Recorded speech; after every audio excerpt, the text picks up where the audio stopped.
is the merger a good thing? Yeah. And I think probably yes. But you just said Tesco lost its way because it got too big. No, I didn't say that. It lost its way because it didn't keep up with what was happening in the marketplace. It lost its way because it didn't keep up with technology. It lost its place because it became arrogant. It lost its place because you did say it became too big, but it's all right. I won't hold you to it.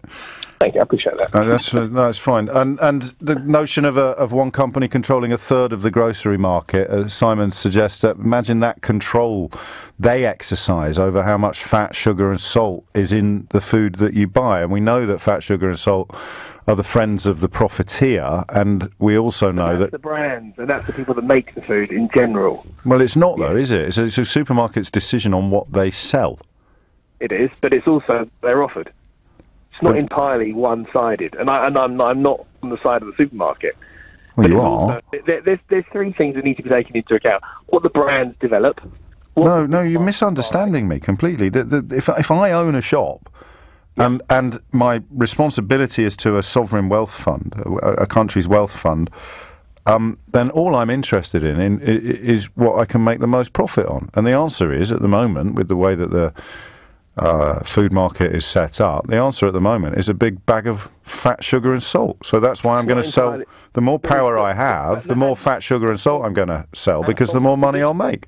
And from the position of where you sit, James, as a person that doesn't know the way the industry works, there is an element of that, absolutely yes. But if you work with the buyers, and you work with the suppliers, and you work with the way in which it works, it's not entirely the case. And I know that's how it's seen, but if you work within it, it's not. There's a huge amount of shift.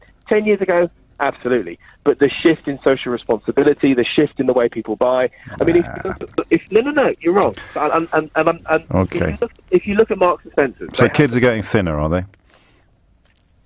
No, but that's not totally the supermarket and the brand's choice. It's also down to the parents that buy it. I get a bit annoyed when people... You didn't answer my question. Are kids getting thinner? No, but not all kids are getting fatter. But what's the general trend?